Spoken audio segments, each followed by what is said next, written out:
Actually ये जो 3 slides अभी आगे की जो हैं, 3 या 4 स्लाइड्स, ये एनसीईआरटी के लर्निंग आउटकम्स हैं, जो कि उनकी वेबसाइट पर उपलब्ध हैं। ये यहाँ पर मुझे नहीं लगता है कि हम लोग को इसको एक-एक शब्द को यहाँ पढ़ने की ज़रूरत है।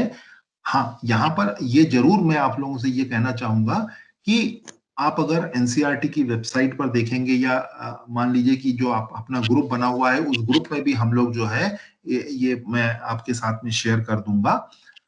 ये जो लर्निंग आउटकम्स हैं, अगर आप 9th, इसमें 2 स्लाइड 9th के लिए हैं, 2 स्लाइड 11th के लिए हैं, तो 11 या 12 टोटल लर्निंग आउटकम्स हैं क्लास 9th के लिए। लेकिन ये जो 11 या 12 आउटकम्स हैं, ये पूरे एनसीईआरटी की जो किताब के अंदर में जितनी कॉन्सेप्ट्स हैं, उनको कवर करते हुए है ये। मैं एक उदाहरण दूंगा आपको।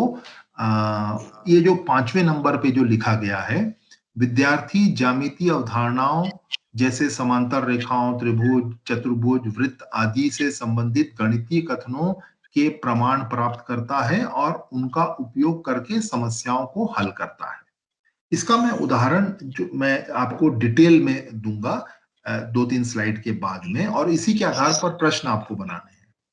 तो हम लोग अगली स्लाइड पर अगर चलें, तो मैं आपको बस इतना ही कहना चाहता हूं कि ये जो चीजें हैं, ये ऑलरेडी उस किताब में लिखी हुई हैं। ये जो लर्निंग आउटकम्स हैं, हम लोग इसको एक एक करके पढ़ सकते हैं। आप लोग 9th और 11th की जो क्लासेस आप लोग ले रहे हैं, ये वही चीजें हैं। अगर आप देखें, विद्यार्थी एक कार्तीय समतल में बिंदुओं का पता लगाने के लिए कार्यनीति विकसित करता है, कोऑर्डिनेट ज्योमेट्री से रिलेटेड है। विद्यार्थी घन, घनाभ, लंब, वृत्तीय, बेलन, शंकु, गोला और अर्धगोले जैसे विभिन्न ठोस वस्तुओं के पृष्ठीय क्षेत्रफल आयतनों का सूत्र प्राप्त करता है और उन्हें परिवेश में पाई जाने वाली वस्तुओं पर लागू करता है। आपका ये जो हमारा मेंसुरेशन वाला पार्ट है, नीचे में आप देखेंगे संभावना या प्रायिकता या जो प्रोबेबिलिटी से रिलेटेड जो 9th क्लास में जी चीजें हैं, ये उन्हीं को डिफाइन यहाँ पर किया गया है। इसके लिए आपको परेशान होने की जरूरत नहीं है कि क्या लिखा हुआ है। ये चीज आपको आपकी ग्रुप में जो है वो हम लोग शेयर कर देंगे इस चीज को। ऐसे ही अगली 2 स्लाइड जो हैं वो क्लास 11th के लिए है। देख सकते हैं हम लोग एक एक करके, 22 नंबर की स्लाइड और 23 नंबर। ये देखिए, ये 11वीं के लिए है, जिसमें कि संख्या प्रणाली और त्रिकोणमिति और जो हमारा जो आगमन और निगमन जो है, या जो हमारा सम्मिश्र संख्याएं हैं, लीनियर इनइक्वलिटीज की बात है, परमुटेशन कॉम्बिनेशन है, ये सारी चीजें, द्विपद प्रमेय, सीरीज और श्रृंखला, इसके ऊपर में ये चीजें लिखी गई हैं। ये कोई नेक्स्ट स्लाइड पे चलते हैं हम लोग। नेक्स्ट स्लाइड पे उसको देख करके हम लोग सीधा 24 नंबर पे आ जाएंगे, फिर उस पे हम लोग बातचीत करेंगे।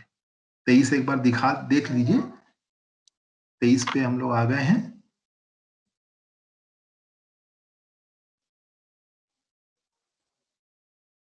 हाँ, ये नेक्स्ट स्लाइड जो है इसकी उसी की है, ये क्लास 11th की।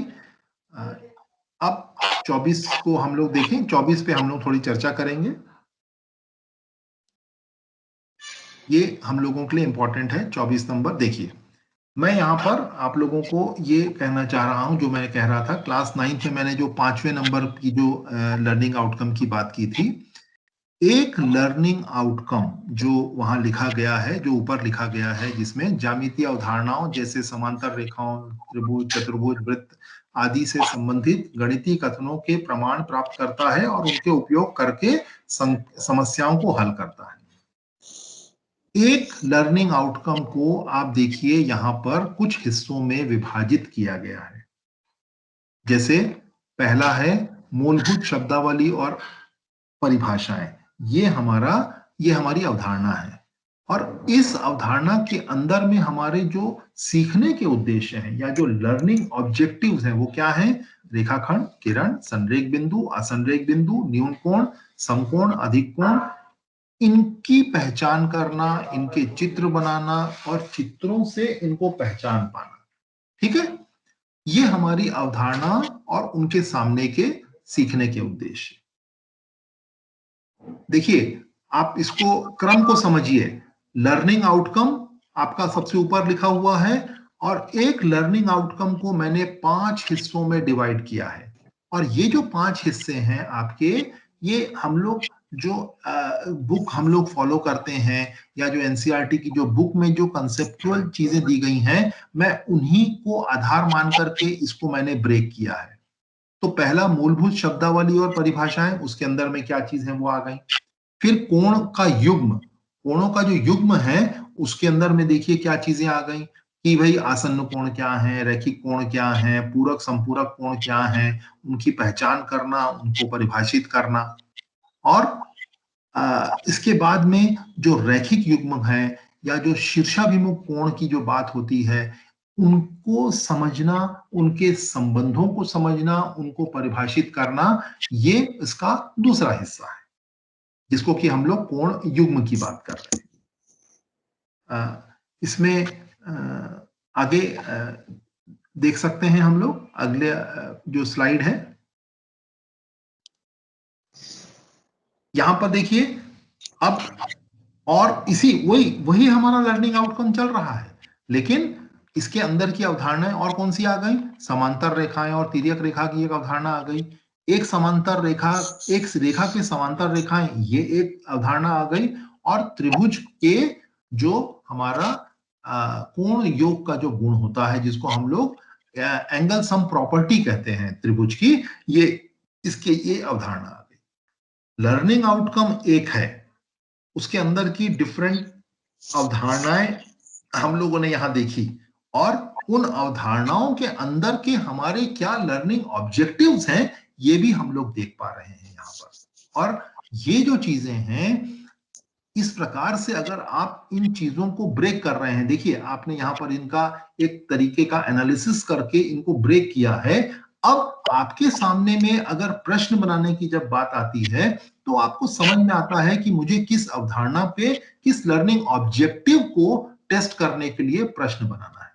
और वो जो लर्निंग ऑब्जेक्टिव आपका होगा, वो लर्निंग आउटकम एक ही है, ऊपर में जो लिखा हुआ है, सीखने का प्रतिफल, उसी के अंदर में आप इसको ब्रेक कर पा रहे हैं, अलग अलग अवधारणाओं में, अलग अलग लर्निंग आउटकम्स के अंदर। ये काम जो है आपको एक एग्जाम्पल के रूप में आपको करना है।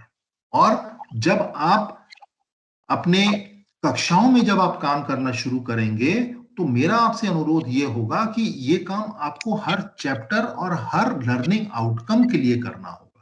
एक लर्निंग आउटकम आप लेंगे, उसको आप ब्रेक करेंगे अवधारणाओं में और उसके लर्निंग ऑब्जेक्टिव्स में, और उसके आधार पर फिर जो है आप प्रश्नों का निर्माण जो है वो अलग अलग स्तर पे करते जाएंगे। तो ये जो बातें अभी हम लोग कर रहे हैं, तो प्लीज मेरा आप लोगों से अनुरोध होगा कि इसमें अगर आप लोगों के कुछ प्रश्न हो तो बताएं।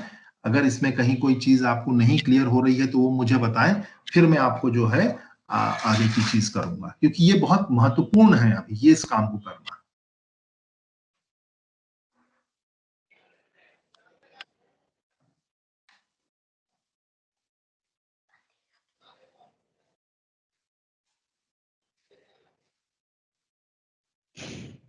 हाँ, कुछ कह रहे हैं देवेंद्र जी, जितेंद्र जी, सुरेंद्र जी, सुदर्शन जी, कुछ भी, अनूप जी, आप लोग इसमें अगर।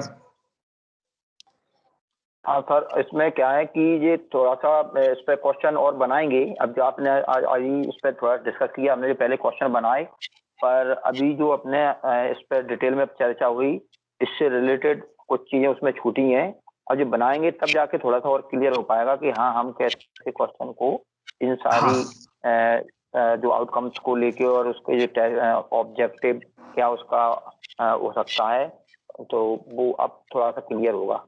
हाँ, नहीं तो मेरा ये कहना है कि जो लिस्टिंग करनी पड़ेगी ना सर। मैं आपको हमको क्या लिस्टिंग हाँ, करनी पड़ेगी ना हम लोग, क्योंकि 9th क्लास में ये चीज होती है जिसकी मुझे टेस्टिंग करानी है, ये हाँ, चीज मैं देवेंद्र जी, मैं लेना पड़ेगा। ये एक फीडबैक अभी तक तो आया नहीं ऐसा कुछ।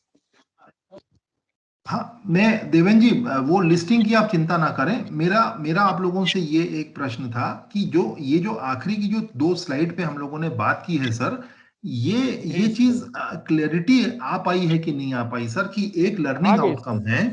हाँ, तो मेरा वही है। अभी मैं आपको एक अगली स्लाइड पे मैं कुछ चीज दिखा रहा हूं, वो आप देखिए, उससे आपको वो लिस्टिंग वाली जो बात है वो आप उसकी क्लैरिटी आ जाएगी। ये जो मैंने 5 हिस्सों में जो डिवाइड किया है सर एक लर्निंग आउटकम को, है ना सर, एक लर्निंग आउटकम है जो ऊपर लिखा है ज्यामितीय अवधारणाओं ये वाली, उसको मैंने जो 5 हिस्सों में जो बांट दिया है, उसमें से मैं आपको 3 दे रहा हूं सर। हाँ, 3 दिख रहा है।